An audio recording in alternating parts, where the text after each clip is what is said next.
Hi, I'm Lisa Bart and welcome to the Greater Truth of One podcast. This is episode 19 and today we have Harry Pressure. Welcome, Harry. Thank you very much. And it's great to have you on. Brave man, coming on a woman's podcast. I was thinking that there when you said that. What am I doing here? No, you're not the first and I'm sure you'll not be the last. So it's good to have a man's perspective and a man's story as well, because we done an event together recently and I know a lot of the women were in awe of your divine masculinity. So we'll get into that a wee bit later on. But so you're a barber and a PT. So tell us a wee bit about your barbering journey, because I don't want us to go off on too many tangents. Right. So I'll tell you how it all started. It started, 2013. So it would have been about 2012. I took my sons to get haircuts. And I took them to my original barbers, the guys I've been going to for years, and I loved it. And I just sort of, to be honest with you, seen the money coming in and I thought, I could fucking do this for a living. So in the end, we got paid off out of a job. The recession kicked in. We were one of the last industries to get hit with the recession. We lost the jobs. I went through a bit of a mental health crisis, and then when I was taking the boys to get their haircuts, I thought, I could fucking do this for a living here. Like, this would save me a fortune here. So these sons and a daughter, so I thought, this is going to save me fucking money. And I looked online and I seen the barbering course at Belfast Met. Now, I don't know whether it was just me, but from what I'm led to believe, I got the last spot on the 2013 course. So I went and done that there. Let me see, where to go? 2013, done it. 2013, 14. 2014, 15 was year 3. I got a job in one barber shop and I fucking hated it. Oh my God, I fucking hated it. The people that just weren't my sort of people. Right. These were the Cheeky Nando's crowd. Let's go to Thompson's, let's go to this, that, and the other. And I was thinking, lads, I'm fucking away from 4 kids. I don't mind coming doing this fucking stuff. So I left there. I got a job with. So I went to Cambridge first, left Cambridge, went to Larne to work with Pete. Left Pete's before Pete had to sack me, to be fair, because it just wasn't ready, which is fair enough. Went and got that other job that I was talking about. I fucking hated it. It was brutal. Left there, and then I got a job with Eamon in Finnegy, and I worked there for 2 years, and then I opened my own shop in 2017. I opened my own shop. That the one in Green Island, the one I'm in now. It was a lot smaller when I walked in. There was walls everywhere and stuff, because when I was a kid, believe it or not, that was a police station. And my parents tell me that it was the rent office before that. But when I was a kid, we knew it was a police station. Then it was a hairdressers for years. That's right, because that used to be. You remember the hairdressers? Yeah. So it was the hairdressers, and then the candy shop took it over, and they put the post office in. They put a big wall up, so it was all these wee rooms that were useless. You couldn't use them for fuck all. And it cost me 10 grand to fucking open that all up. Wow. And I got that all opened up. And then now when you walk into my shop, the way it's laid out, that's the result of it. I actually found a picture on TikTok there not that long ago. I was trying to show somebody on TikTok from ages ago, which I'm not really massive on TikTok. But I couldn't find a video, but I found a video of the way my shop used to be. So it did, and then until the refurb, and that is what you see today. Yeah. So it is. So, opened that one. Within 6 months of opening that one, I opened the second one in Carrick, because when I first started barbering, nobody would help me. And I thought, right, well, when I get in, I'm going to help as many people as I can. Yeah. Wish the fuck I hadn't bothered. But it is what it is. I helped everybody. I got it all up and running, and everything was going great. Everybody was brilliant. I had my business model. I was trying to get people to where I was, and I was trying to get them there quicker. And COVID kicked in, the whole fucking thing went to shit. Yeah. Whole lot went to crap. Like. I said, what the fuck? Like. So that was your barbering academy, wasn't it? You started? Yeah. I started boys in there. Excuse me. Started bringing boys in, teaching them all the basic haircuts, and then people don't see what happens in the background of it. So any money that I was making, I was taking them to different barbers for education. Yeah. So do you know what I mean? So I any money I made, I pumped it back into my business. And like I say, I wish the fuck I had the bollard. I wish I had ingredient capital. I really do. Really? I swear. Because after COVID, it all went to shit, and then the knives came out. Everybody starts stabbing in the back. Everybody starts stabbing each other in the back. All small business. Seriously, like what the fuck? Like there was a lot of that going on. It was brutal. So it was. So that brings me up. So then after COVID, I get rid of one shop, and then I had an idea of doing it again and helping people again. So I opened the other shop on the Albert Road, and it was a disaster too. Only one guy was he was all in, and he now owns that shop. So brilliant. The other guys just, one of them was just too lazy to work, the other one was too face buried in the powder. But he got told nothing back. Well, just right. You can't really run a business, can you, when you have... It's brutal, like. Yeah. Oh, fuck. It's crazy. Yeah. So let's talk... You're a big advocate for mental health. So let's talk about mental health, because that's one of the reasons I really, really think you're a brilliant person too, because you talk about your own mental health. So do I. And it's not easy. It's not an easy task, because you get looked at differently, and then people think you're different, or there's still a massive stigmatism around it. So let's dive into that a wee bit. So people don't see, you try and portray online what you want people to see. Like, let's just go last Friday, for example. If you had been in my head last Friday, what you see on social media last Friday wasn't what was in my head last Friday. Last Friday I was crying. I was going, what the fuck? People say, oh, you in a business, you must be loaded. No, seriously, if you'd have seen how much money I had in my bank account last Friday, I was for crying, like it was brutal. But what happened to me, I took my breakdown 2012, because of an incident that happened in 2005. Okay. So it was, and that's actually coming on 20 years here next week. I think it's next Thursday. So that's 20 years from that what happened. I got into a fight with a guy. I'll just say it because Shy knows the score anyway. It was over in Orchard, right? I got into a fight with a fella. I knew what me and her were doing. I knew what her and him were doing, but he didn't know what we were doing. Okay. And when he found out, he fucking cracked up. He had a wife and kids at home.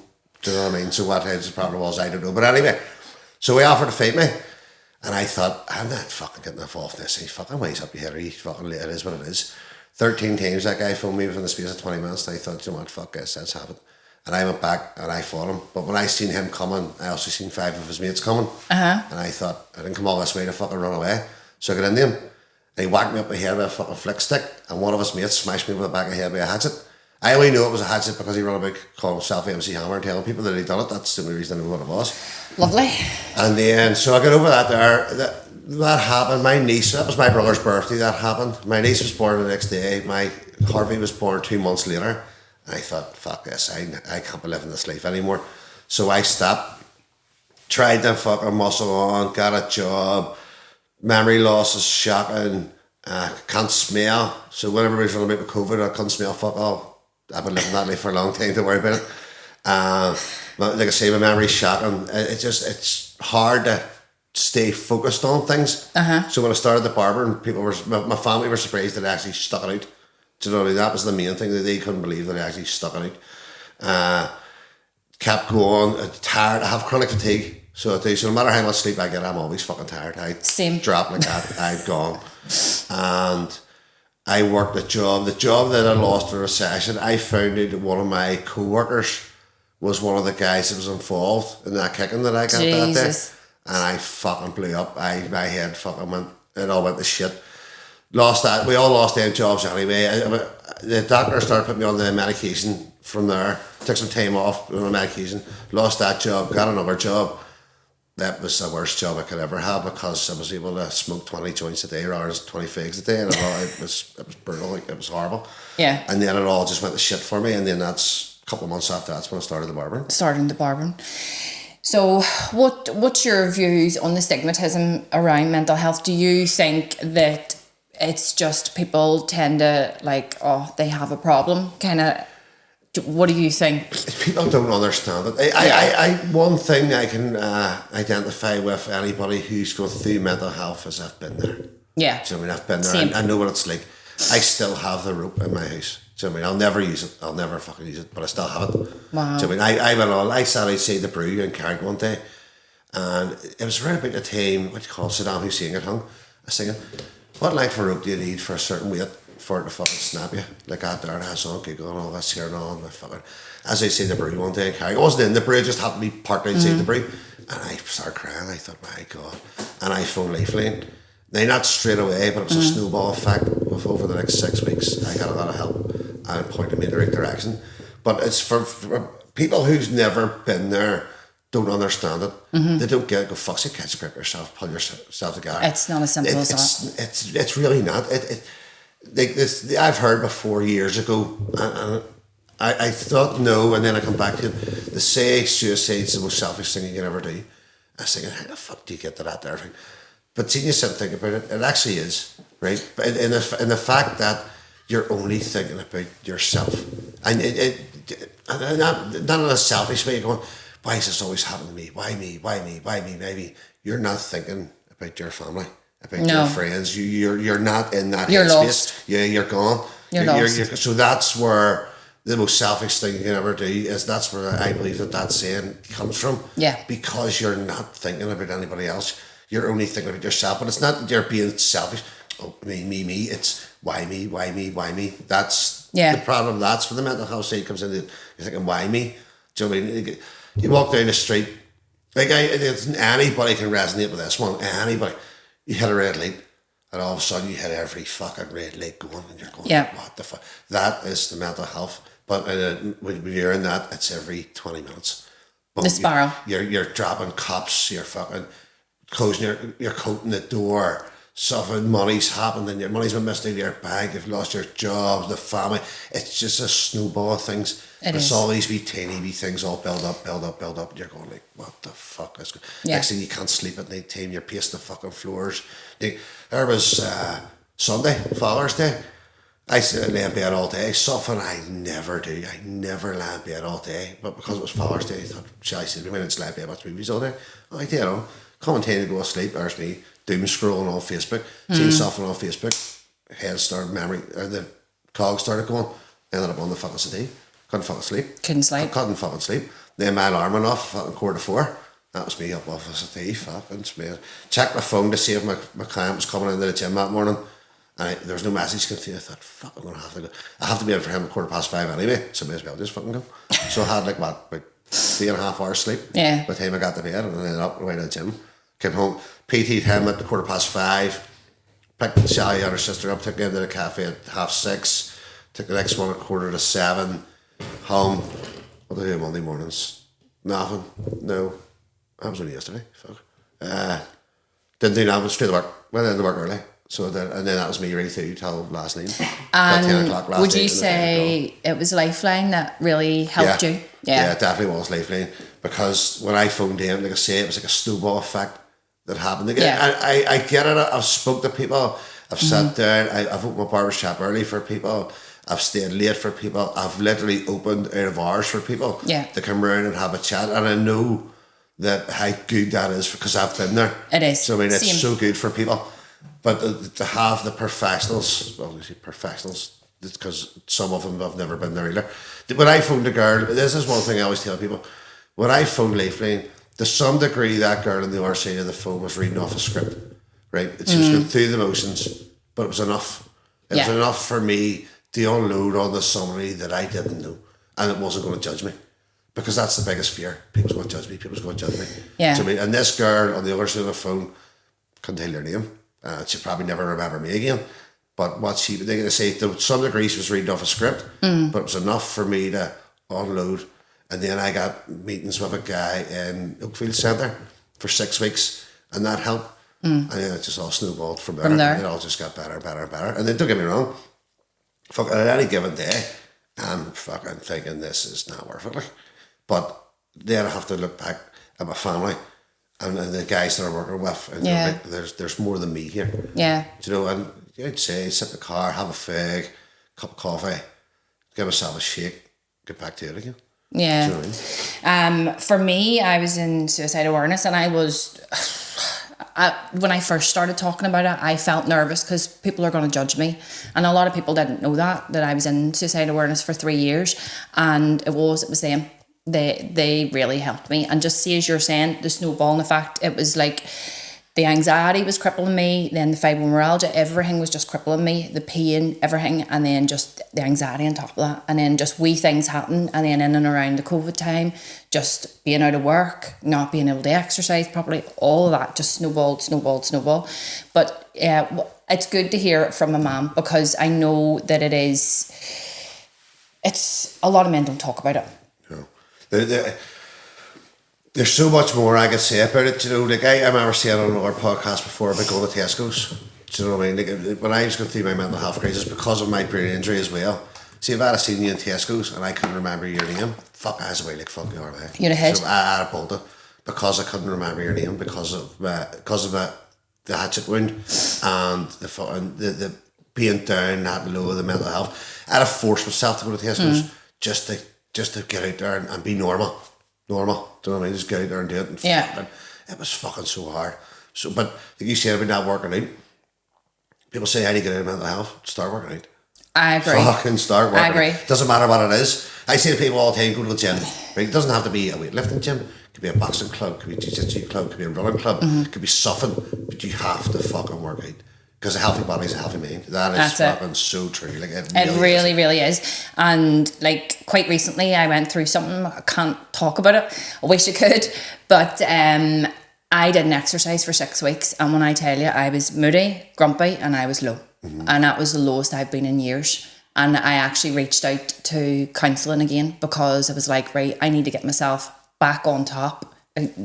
Go and start climbing again, because when you get down that low, you're getting in like this whirlwind of feeling low, and it's hard to pull yourself out. It's hard. Like I they're not working out for a while, but it's easy for us to say that because we work out.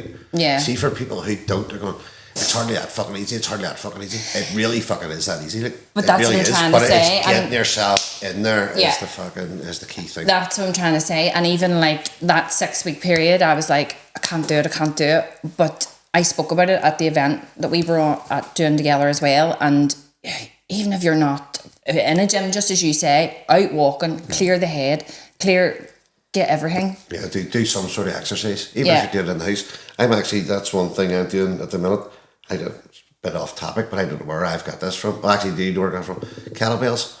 So kettlebells is something I'm really, really looking into at the minute. I go, because before I done my PT course, I was like, what the fuck uses a kettlebell? Like, seriously, what the fuck? But the guy who put me through my PT certification is massive in the kettlebells. Yeah. You ever look at the kettlebell sports? Yeah. Fuck, they concert next level. They're mental. They're crazy. Kettlebell instructor. Yeah. Well, I was actually going through my course 2 weeks ago. I just couldn't afford to do it, so I'll wait on the next one. But yeah, there's so much of it. Like, for all it is, the workout you can get out of that. Yeah, it is. So for anybody who can't do anything, get a mat, get one kettlebell, put YouTube on your TV, and get fucking working out. That's it. It really is that fucking simple. Like, well, doing kettlebells, I realised isn't simple, but do you know what I mean? It's exercising. You're still exercising. That's it. It's just about getting up and getting moving.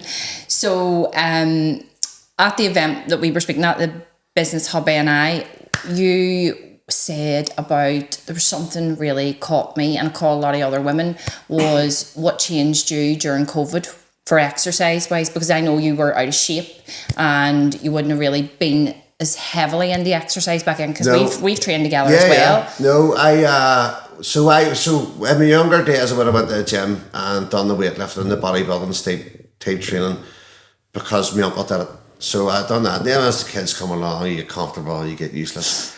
Over COVID, it was Christmas 2021, I caught COVID.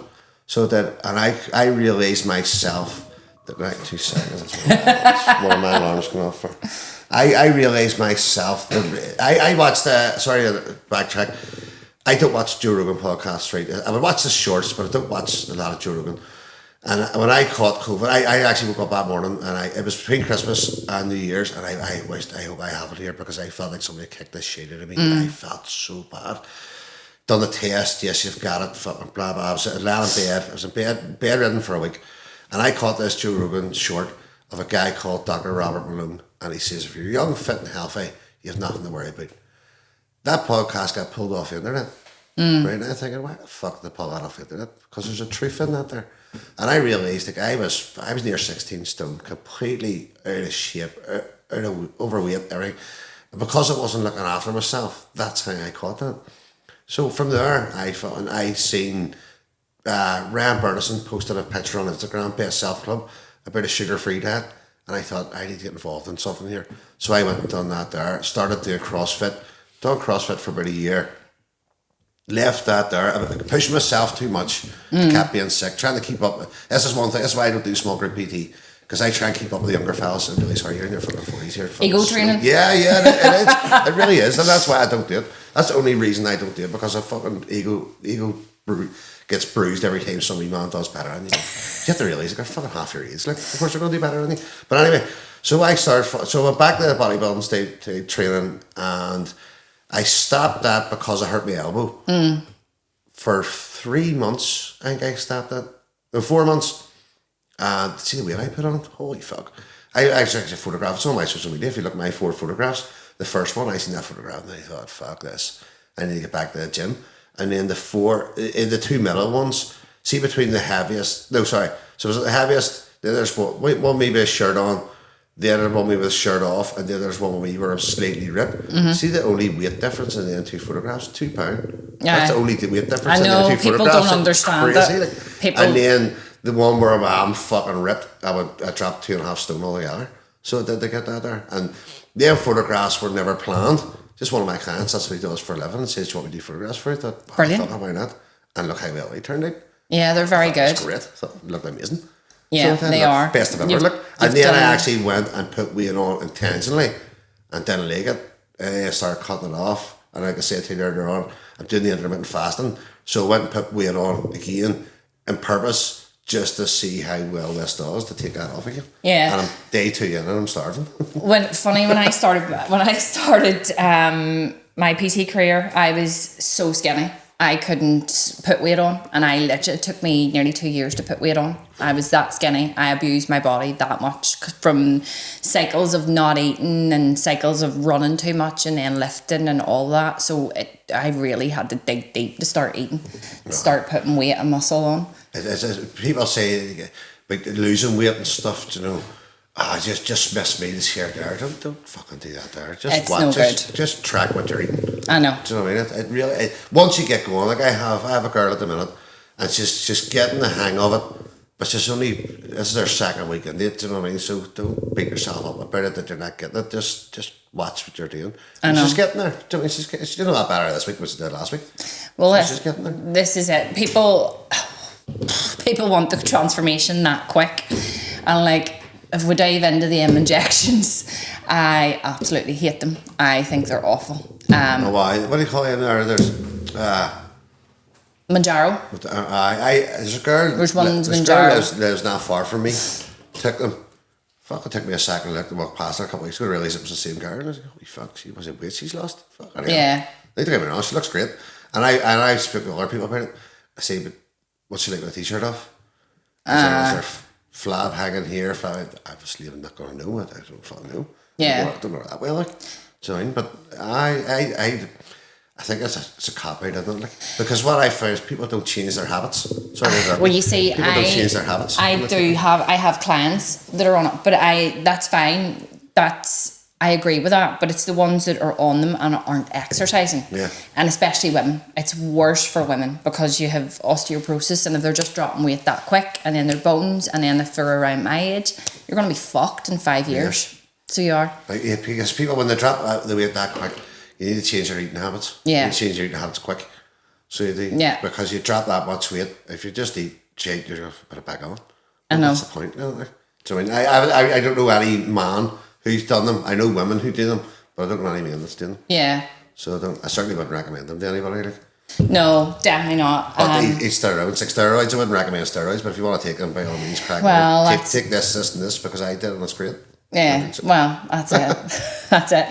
So going back to what you were saying about during COVID when you couldn't work, a lot of the girls that were at the event were like in awe because they were like, fuck do you find, because some of my friends were there and they're from Belfast, and they're like, where do you find these men that want to provide for their family?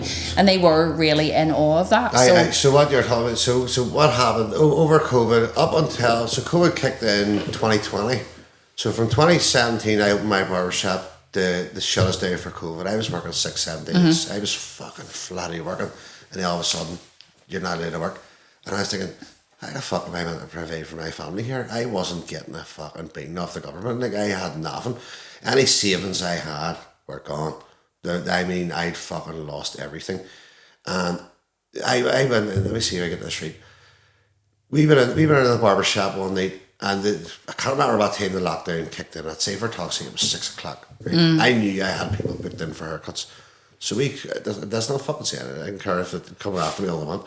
We had the place completely blacked out. There was nobody getting in. We were finishing at 6:30. Do you know that sort of way? It wasn't. That wasn't if we're in there all fucking night. Like. But the cops came, and they surrounded the shop, tried to look in the front door and the back door. Like, I'm in there providing haircuts. I'm not selling drugs to people. I know. I'm trying to put food on my fucking table, and somebody phoned the cops on me. Like, what the fuck? Like, so in the two shops, in the Green England shop, the original shop, I had a fish tank, right? See, if I went down to feed the fish, fuck, cops were all over me. I see in the other shop, I had a gym out the back, and see if I went down to use a gym, cops were all over me. Like, who the fuck phones the cops on you? Like I say, I'm not trying to sell drugs to people. I know. I'm trying to provide for my wife and kids here. I know. And somebody's reporting me to the cops. But why it never really bothered me was a good thing.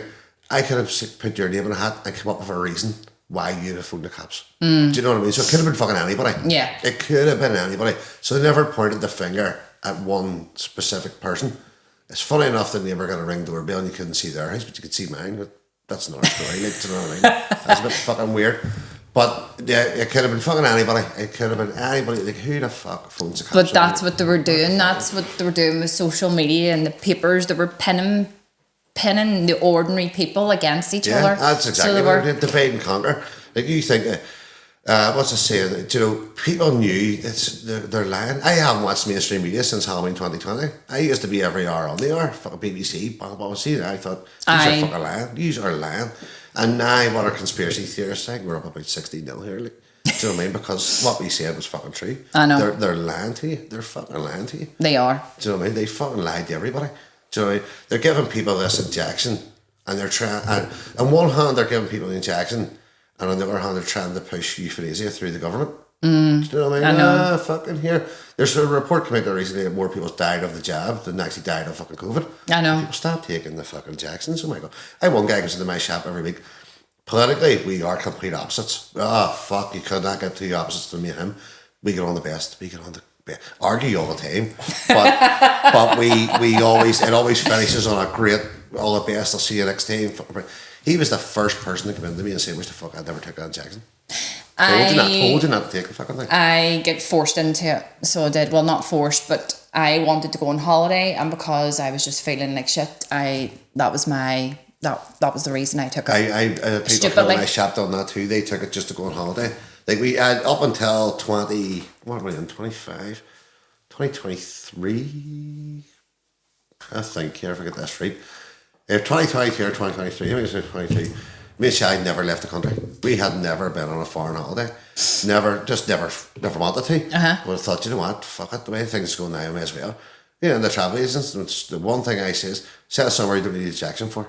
I just says Gran Canaria, fuck, you'll take us. Didn't need the jab. That's the only reason we picked Gran Canaria, was because you didn't need the COVID jab to go to Gran Canaria. Right. Because we refused to take it. Like. No fucking way we were taking that. No, I don't blame you. I took it just to get out of the country, and I still regret, because I believe it highlighted my fibro symptoms. I became worse. And then when I got COVID like a couple of weeks after that, and when I tell you I was sick, I couldn't breathe. I was like, how can you take the injection and then it took me months to recover. When I was lying in bed, like, see if you'd have flicked me, I'd have cried. I was so sore. I was fucking aching, but I thought, I'm still not taking that injection. It wasn't bad. It wasn't as bad as the media. Like, I think it was Arlene Foster said on the news, the way she made it out, that people were going to drop dead in the fucking street. And that's why I closed my barbershop at the start. I thought, fuck this is a zombie apocalypse here. Yeah. I was like, fuck. It was nowhere near that. And I know people did get it. People did get it really fucking bad. Like my uncle got it over in England, and he still suffers from it. Yeah. But fuck me, like, it wasn't the way they made it out to be. No, it definitely wasn't. And them injections were given out. There was no need. No, there was no need. That's what I'm saying. Like, in one hand, take your jab, the other hand, euthanasia. You know, they're trying to fucking kill us off. Yeah, when I down that rabbit hole, I do believe it. Like, I really swear. Well, there's plenty of that on social media at the minute. So there is. I'm over it. The controversy. I love a good conspiracy theory. Like. I have to say I dive into them as well. I do. Well, where was I going? You took me off. About COVID, about over COVID. COVID. The main thing for me was providing for my family. Yeah. Like I had nothing. People were getting grants here, there, and everywhere. I got fuck all, and I mean fuck all. I did get a lump sum. Fucking 2 days before we were due to go back, which fucking helped a lot. But if that happened on for another 4 weeks, I was done. Yeah. I was fucking done. But I probably wouldn't even have taken 4 weeks. But if you didn't get another 4 weeks, that was me. I was done. I was going under. So it was that bad. It was shocking. Like, and I couldn't fucking provide for my family. That was the main thing for me. How the fuck am I meant to feed my wife, feed my kids, keep a roof over my head? Do you know what I mean? It was so bad. Like. It was. But that's my main focus. You know, there was when I took the hatchet to the head and my Harvey was born 2 months later, I was on DLA and ESA for life. So it was. I was given all that there because the symptoms I had. I went to see a doctor. I must have sat in that. No, not a doctor. Like somebody does an assessment. I sat that way for 10 minutes. Even time to come out, I fucking snoring. So I mean, that's how quick I can go. So I was given all this here, and I thought, I can't have my kids growing up seeing me on the brew. I need to provide. I need to provide. I need to. So at least my sons know that you need to be the provider. Mm-hmm. You need to be out there working. If she wants to stay at home or the kids, that's great. But you make sure you're the one that brings in the money. And that's going, women shouldn't be working and all this here. Not like that there. Do you know what I mean? Because Sally's very, very independent. She does her own thing, and I'll not tell her what, nobody will tell her what to do, never mind me. Do you know what I mean? But as the man, you have to bring home the bacon. You have to bring that money in. You have to be there working. Not sitting in the house, claiming DLA, sniffing gear, smoking weed, and playing the PlayStation. That's it. What sort of example are you? Exactly, and there's a whole movement at the minute where men don't. No disrespect, because I'm not saying it you, but there is a whole thing at the minute where men want women to be everything, be the provider and all of that. Have a generation of men that were raised by their mum because their dad fucked off. True. That's guilty. Do you know what I mean? Yeah. Yeah. That's probably what that is, because they're just used to women doing everything for them. Do you know what I mean? So they're going, well, you can do this, you can do that. No. Like, I go home and I people say, you're a fucking male chauvinist. I don't do much housework. And it's not that I don't want to fucking do it, but if I do it, I'll do it wrong. Yeah. So what's the fucking point? I'll do dishes. I'll run a Hoover over. I'll put a wash on if she tells me to put a wash on, but I'll certainly not go, fuck, this place could do me a Hoover. I'm not that sort of guy, because I was raised by a mum who done it all. Yeah. Do you know what I mean? And I do believe that that's where it happened. I wasn't domesticated. My mum never, I didn't have to do anything. My mum done it all. So when I left, my mum's moved in with Shy, and she done it all. Fuck, I need to do it for her. Yeah. She taught me, we had a row. She's been together 21 years this year. And we had a row, we were 9 years in, I think it was, about the washing machine. She said, but yeah, you never fucking did. I don't know how to work a fucking washing machine. Like, I genuinely did not know. So she taught me. Dead on. I thought I was pregnant, put the wash on, this and the other. 6 months later, she's born normal. And I thought, I'm out. I'm fucking done. I'm done. I'm done. Too technical for you. It is, like, it is. She'll tell me now to do it. She'll send me instructions of how to do it, because I'll not remember. It's so crazy. Like the air fryer, like my boy's 15 now. We first got the air fryer. He taught me how to use it. I don't know how to use it. Put it in, press this button, and hit that, and that's it, done. So easy.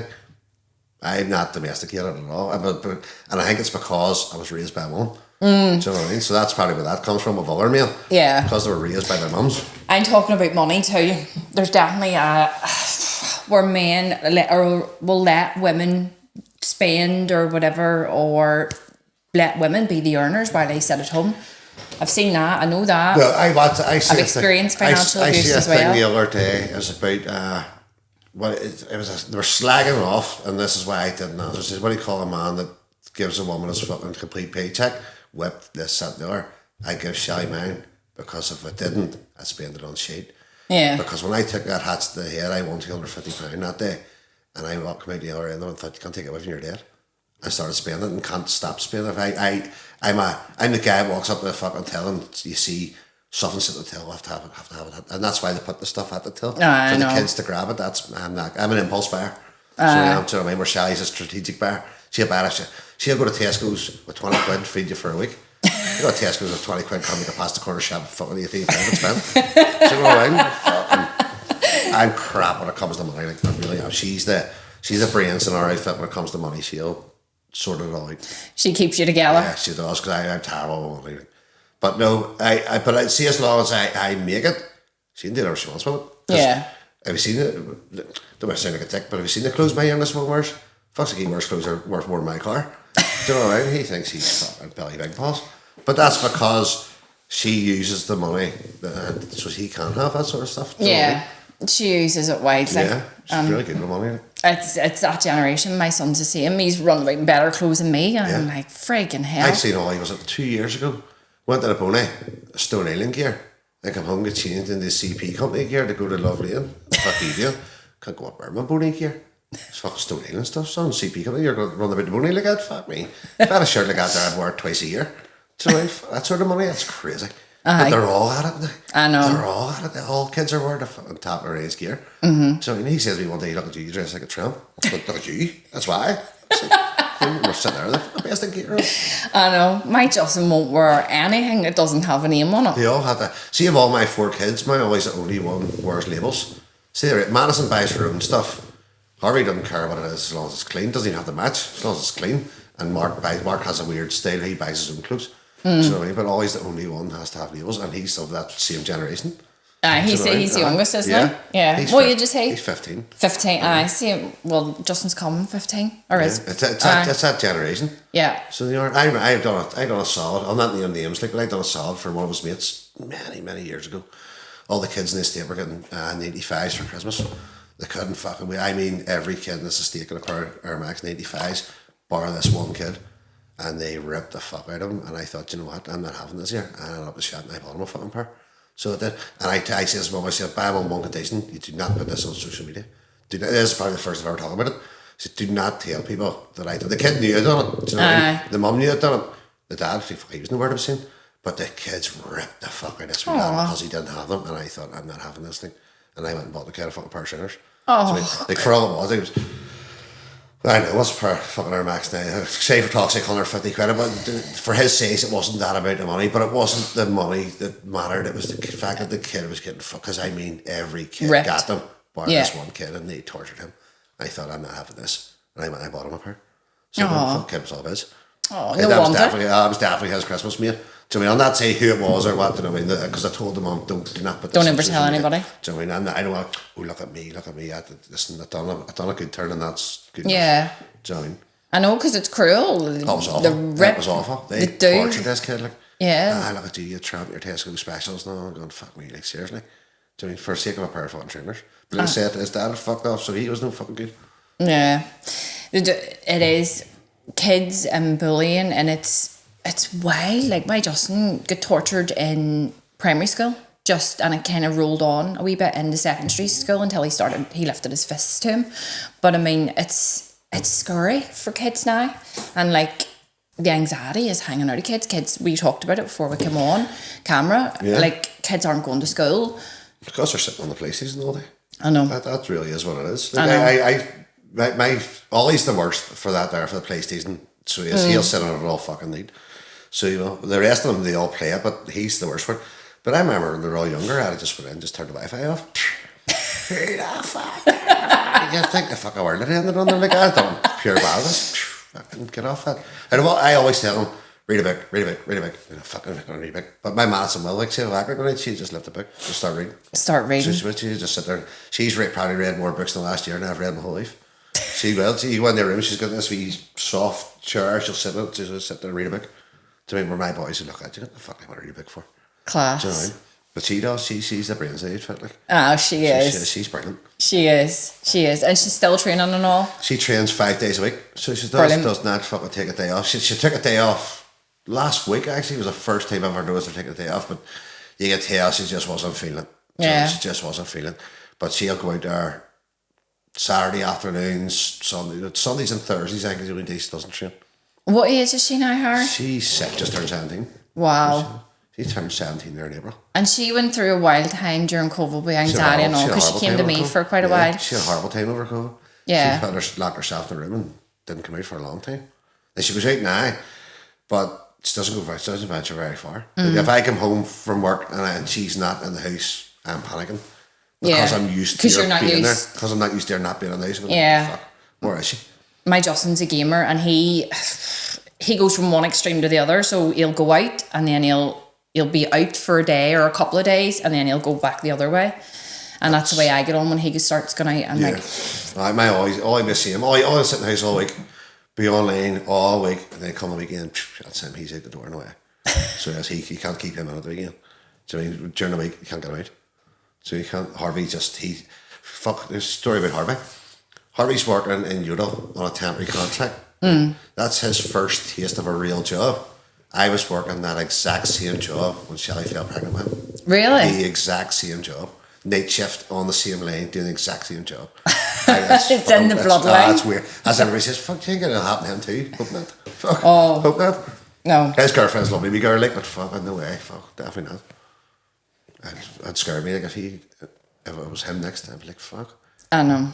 That's your worst fear, and that's the thing too. At the minute, I don't know if you've noticed, but on social media, especially the area that we live in, Carrickfergus, kids, there seems to be a lot of antisocial behaviour, and it worries me. Like there is. I was talking to Ian about that earlier on.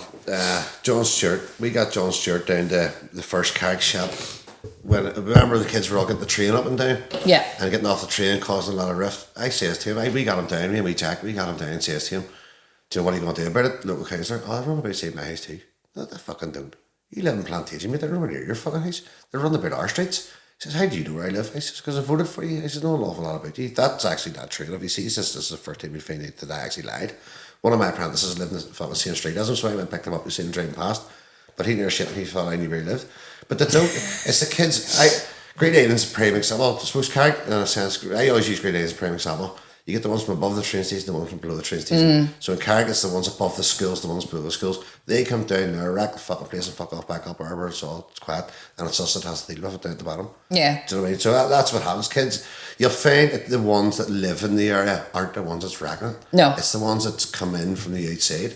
Doing the guy, you hear stories online all the time, but the kids are doing this, the kids are doing that. I remember there was one a while back, some kid got filled in, and I says to my wife, I says, what happened there? He says, I wasn't there. He says, I got there about half an hour after. That wee lad hit that wee girl and dinged him off. He says, so wee lads filled him in. But on social media, it was a wee lad got filled in with those wee lads. Where's the man who's not hitting the wee girl? So that's when you get fucking filled. And that would warrant a kicking. So if you're going to hit a wee girl, technically, you fucking deserve a kicking. Like. Well, that bit missed the social media. Do you know what I mean? So when people put stuff on social media, those wee bastards, I'm going, do you actually know what happened? Were you there? I know. And I hope to fuck your kids are the next ones, because then I can be online going, wee bastards. I hate fucking social people media. jumping on the bandwagon. I hate it when they do it. There was one last week, protest. It showed you kids all attacking this van. And they're wee bastards. I was there. I seen what happened. That guy in the van, they run over a father and son. That's why they done that. But all you seen was what they done. They didn't see what happened before it. Yeah. And people say, wee monsters. The parents should be ashamed of themselves. Like, you weren't fucking there. You didn't see what happened. I was there. I seen what happened. In my day, I'd have got the Wendy's put in the fucking room. Yeah. Do you know what I mean? I seen something similar. I don't know. Was this the Carrick roundabout? Yes, I seen that too. I just seen all the kids swarming around the van. They didn't see what happened before that. Yes, because your man tried to drive. He went up over the fucking car. He near runs a wee man over that too. Do you know what I mean? But people didn't see what happened before. They only seen that bit. Yeah. I mean, the fella there run over a father and son. Do you know what I mean? And Drumcree Reds back in the day, they put the fucking Wendy's in around them. Yeah. Do you know what I mean? So I hate, see when it comes, social media, they're all, they're wee bastards. They're get fucking bored of nothing to do. I know. So, I mean, they've got nothing to do. That town is fucking shit. There is nothing for anybody to do in that town. Go down to Carrick Town Centre, somewhere to get your hair cut, somewhere to get food, somewhere to get a drink, and a charity shop. That's all there is. It's a dump. It's a fucking dump. There's way too many shops sitting empty. Way too many shops. Far too many shops sitting empty. And that's what, see if you got the kids, even younger ones, and give them a shop and say to them, do something with it. You'd be surprised the ideas of it. All brains are ticking. I know. And people say antisocial behaviour. It's because they're bored. They've got fuck all to do. There really is nothing to do in that town. All right, you've got your clubs, you've your boxing clubs, your jiu-jitsu clubs, your football clubs, but they can't take them all. And not everybody wants to do that. Exactly. You know what I mean? Not everybody. All right, you'll get even grown men. You'll get a lot of men are slabbers, but it comes to take a dig in the gum, like, oh, fuck, hold on. Do you know what I mean? So you can't expect them all to go to a boxing club and take a dig in the fucking gum, because it's not for everybody. No. Some people thrive on it, some people fucking absolutely love it. Yeah. You know what I mean? I think they love more the hitting the people, but did you get me? Yeah. There's nothing for them to do in that town. You go out to, you say Newton Abbey, Bangor, Ballymena, I don't really know about Larne to be fair, but there's always stuff for them to do. You know, you've got the Donald Ace Bowl, they've got, I can't remember even what there is in the Newton Abbey area. There used to be fucking jungle gyms and all that sort of shit. No, but all right, they're for younger ones, but literally there's nothing for the kids that do in that town. There's no after school activities. The leisure centre, they can only do so much in the leisure centre. Do you know what I mean? Fuck. I've said this for ages. Do you know what Carrick needs a running track? I know that's a wee bit different, but see if you put a running track, you think of the many people who could use that. Yeah. Do you know what I mean? Walk in there, clear a head, go and do laps, ratio, fucking call it different clubs to it. So, I mean, what drives me bonkers about Carrick is every time they get money, it goes into a football pitch. That's what drives me bonkers. Now, don't get me wrong, my son plays football and he's a very good footballer, but come on, how many pitches do we need? It's fucking ridiculous. And then they're going to build this bridge over from the. They're not still talking that shit, are they? Do you know what? I'll say it on this here, and I hope people see us here. I'll give it 2 years and somebody was swinging off that fucking bridge. It's a fucking absolute waste of money. Are you serious? There's a button there, hit the button, cross the road, and you're going to walk into Wetherspoons. Other than that, there's fuck all in there. Do you know what I mean? And back on the bus and away. If they're going to put that money into that bridge, they need their fucking heads looked at. That money could be used so much more. So is this bridge across the water? Like, is that what No, from the fucking castle in the Carrick Town Centre. From the castle to Wetherspoons, they're going to build the fucking bridge. For what reason? Because it's bring tourists into the town centre. For what? Put more into it. Yeah, there's fuck all in it. The place is a dump. Well, if you look at Bangor and you look at their Picky Park and all of that, it's brilliant. Yeah, it's good. I mean, there's nothing down there for tourists. See when your kids, see when your wee man was younger and you wanted to do something with them, what do you have to do? You take them out of the town. I know. You have to take them out of the town to go and do something. Do you mean you can't? There's nowhere. Come on, well, you got 2 minute drive, or come on, we'll walk to somewhere. There's like that. You have to get in the car and leave. I know. Do you know what I mean? And then what about the kids? You say about anti-social behaviour. What about the kids whose parents don't drive? And all they're used to doing is run on the streets. Run on the streets. I know. That's all they've ever fucking known. I know. Well, that's all I did when I was that age, was run the streets. I loved it. It's a different generation. We didn't have internet back then. True. Completely true. The night of that business hub, I picked my friend up from the train station, and there must have been about 30 of them walking down, neck and drink at what must have been 5 o'clock, and telling you, it looked like Skittles at like 6 o'clock. But you know what I mean? That's what I did when I was that age. Yeah, this is about the people who are on it's Facebook just more publicised now. People who are online slabbering.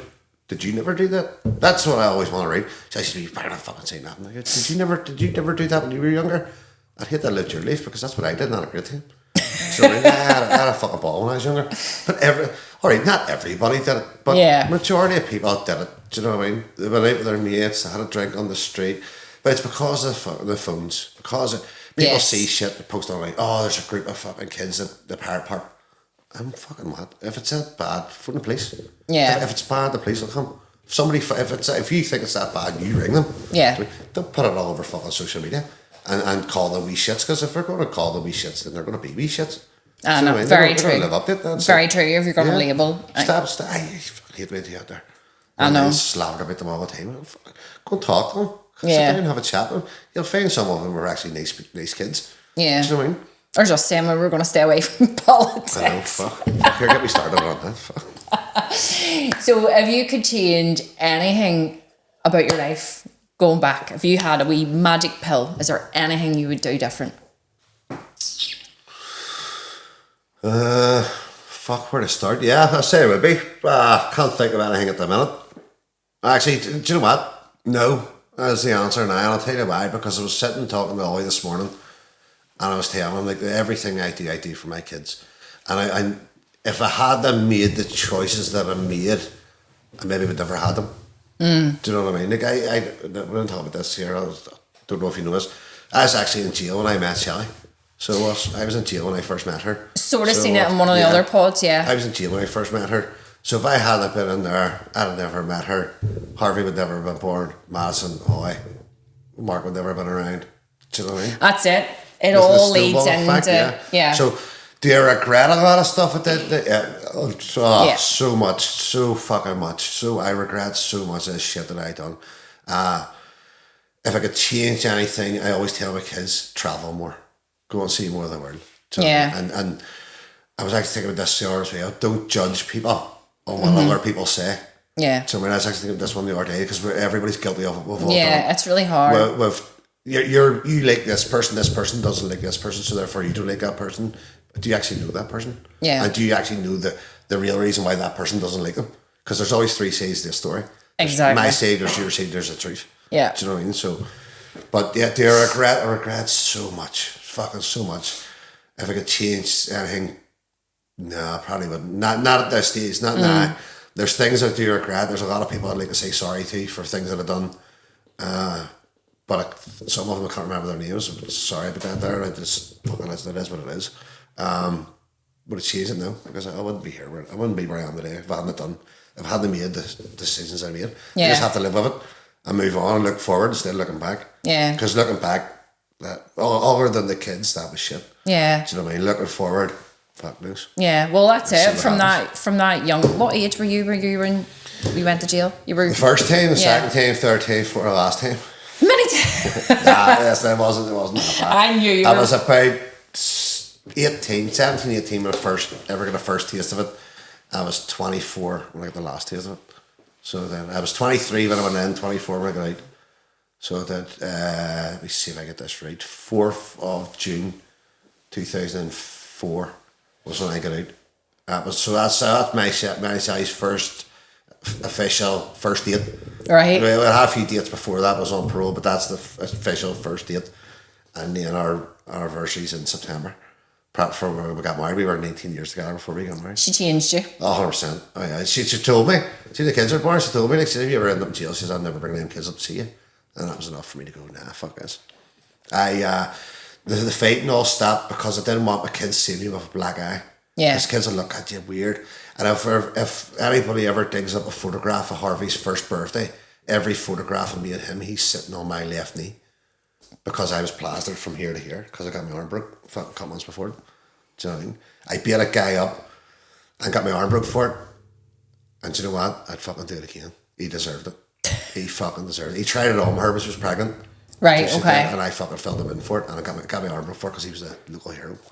Oh, Fucking right. He deserved it. Would I do it again? Fuck yeah. No, you don't feel a woman up when she's pregnant. No. She had kicked me out. So she'd kicked me out. Her hormones were up my left and all. She'd kicked me out. And this is how I ended up in the fight that I got into because she had kicked me out and I was doing other stuff. But this guy was trying it on with her and she was pregnant by me. And it's just some things you don't do. Do you know what I mean? So fuck it, I filled him in for it. I got my arm broke for it. Fuck it. Like I said, yeah. There's not going to go on about it, but it was worth it. That's And the it. only downside about it is I can't do straight bar curls because my arm doesn't turn any more than that. Is that why? Yeah, that's why. I remember you saying that years That's ago. fine. I didn't actually realise that. That's me actually twisting that to the absolute max right now. So I mean, I can't straighten it out. I didn't realise that was why. Yeah, that's why. Oh, you're fighting? If you look, there's a bump there where my bones come back like that. Instead of being like that, they sit like that. So because they fucking bust me arm. Yeah. So, many businesses have you had, Harry? Because you've had quite a few. 1, 2, 3 barber shops, chippy, and a cafe. 5. Fuck, go me. Go you. Go me. Go you. Do you know what? I actually, this is a bad thing, kids. If any younger ones see this here, listen to the whole picture before I'm finished. Education means fuck all, right? Education means fuck all. We sat in my shop last year. It was last year. 3 business owners and a guy who was on 60 grand a year in his job, and not a fucking GCSE between us. Because we all had a dream and we all chased it. Yeah. So I mean, we're all in completely different businesses. Yeah. So, but we all had a dream and we all chased it. So, you need to get this, you need to get that, you need to get that, or fuck. You don't fucking need it. I went to a careers convention in 3rd year. I spoke to an army guy and I said to him, what GCSEs did you do in the army? He says, as long as you can basically read and write, that's all you need. That was enough for me. I was like, fuck that, I'm done with school. Do you know what I mean? I never ever joined the army because I started smoking fucking weed and ruined the whole fucking thing. It's a whole other story. But yeah, I had a dream. I fucking chased it. And from there, 5 businesses, like fucking hell. Brilliant. And then I actually have the equivalent of the GCSEs because I went back thinking I need these here so as my kids can do the education thing. I got a C in English, a C in Maths, and walked out the ICT. I thought, fucking, I'm done. Do you know, I just thought, I can't bother listening anymore. But yeah, no GCSEs, 5 businesses. That's it. Doing all right. That's it. People think you're loaded. I'm actually I'm fucking skint. I know people don't see. Got a nice car, but not doing it. Like, people don't see that most business owners pump their money back into their business. You know what I mean? I pump money into this. Do you know what I mean? I'm sitting there now.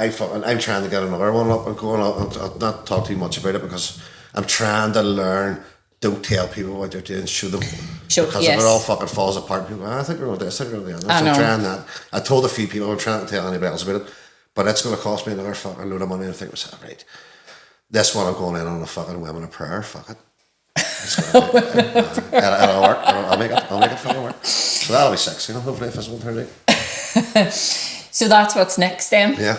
That's what's well, next. Well, actually, if you count the PT in at 6 already, then hopefully it's up to 7. Yeah.